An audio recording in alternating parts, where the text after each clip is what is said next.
That fight actually went the exact opposite way I could have ever imagined it would, I ain't gonna lie. Sean Strickland thoroughly punished Israel Adesanya for the better part of 25 minutes, and he is now capped off hands down the best and funniest 3-win stretch of any fighter, let alone champion, in the history of the sport. Nasruddin Imavov, Abus Magomedov, and Israel Adesanya. All jokes aside, Sean Strickland asserted himself from the opening bell and let us all know what the business was. I honestly don't know how to accurately describe my watching experience of this bout, because obviously watching it, I was just in complete disbelief and awe at what I was consuming, but at the same time, it made perfect sense. It's still just crazy that Sean Strickland really dominated Israel Adesanya with like 3 weapons, a Philly shell, and a lot of leverage blocking. Because that's what it was. Sean marched him down with that pressure. The jab was a heavy constant as usual. Of course, the right straight. A lot of teeps, and alongside that, just lifting up a lot of chambered kicks. And he threw the occasional hooks, and that was it. One thing that I didn't mention in my prediction video, which is hands down probably one of the worst predictions I've ever made in my life now at this point, is that I didn't think that Sean Strickland was bringing anything to the table that Izzy has not seen before. Taking into account his extensive resume, he's got a great background in kickboxing as well as boxing. I didn't really think Sean Strickland could bring him anything that he hadn't seen or wouldn't be able to adjust to. And in reality, Sean Strickland is absolutely something Israel Adesanya had never seen before.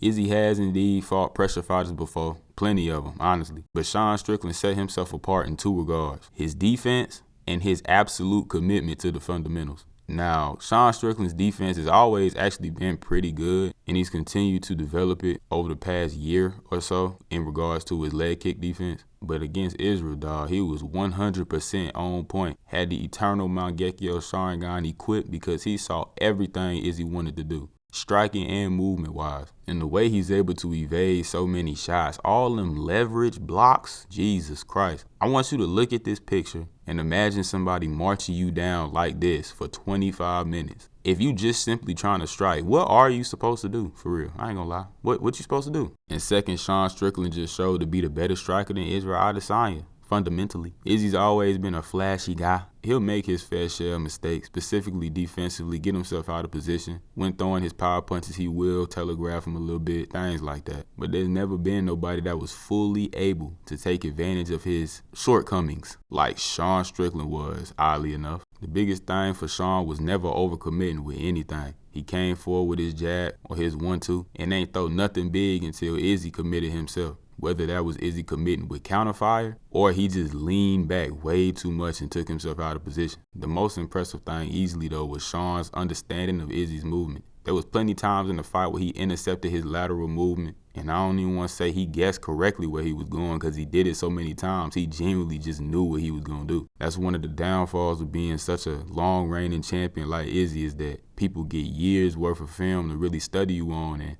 eventually somebody gonna get you down to a T. And for Izzy, it was Sean Strickland. Just a mind-boggling fight that Sean Strickland didn't just beat Israel Adesanya, because I said there was no way he could even win the fight. I said that. I ain't ducking smoke. I said it. Not only did he win the fight, but he dominated every minute of it in a pure striking match against one of the most credentialed strikers the sport seen. I can't understand it. I ain't gonna lie. Hats off to Sean Strickland though. Nothing about Izzy himself necessarily looked too off. I mean, he fought pretty similar to how he has been for the last few years now. It just didn't work. It was a basically perfect masterclass type of performance from Sean Strickland. He's now the UFC middleweight champion. And before I do close, I do want to take a moment to speak on what should be next. Izzy's had a relatively shaky year. He's 1-2 in his last 3. Lost the belt twice in a 365-day span. Not the best stretch. I don't think he should get an immediate rematch, especially after how he just got clobbered. I think he should probably take on the winner of Hamzat and Paulo Costa.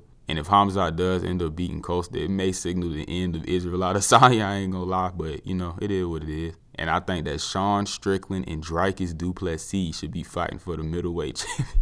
Ew, that's so nasty. I don't know what timeline we living in, but boy, the UFC is cooked. All logic has left the building. But again, I do think that's the best matchmaking moving forward. And oddly enough, I am super interested to see how a Sean Strickland and Dricus matchup will play out. Too bad Dana White already said he wanted to give Izzy an immediate rematch, so all that's out the window, at least for now. I don't really think Izzy can beat Sean at this point in his career. He is starting to age, probably out of his prime. Even so, though, with the style clash between the two, I don't really know what Izzy gonna do, so if you do run it back, he might get beat up a little more. So, yeah. Rest of the card was actually pretty fun as well. Alexander Volkov dismantled Tai Tuivasa. That made me sad. He's actually on a 3-fight losing skid right now. That's pretty bad. Done got beaten to a pulp in each of them losses as well.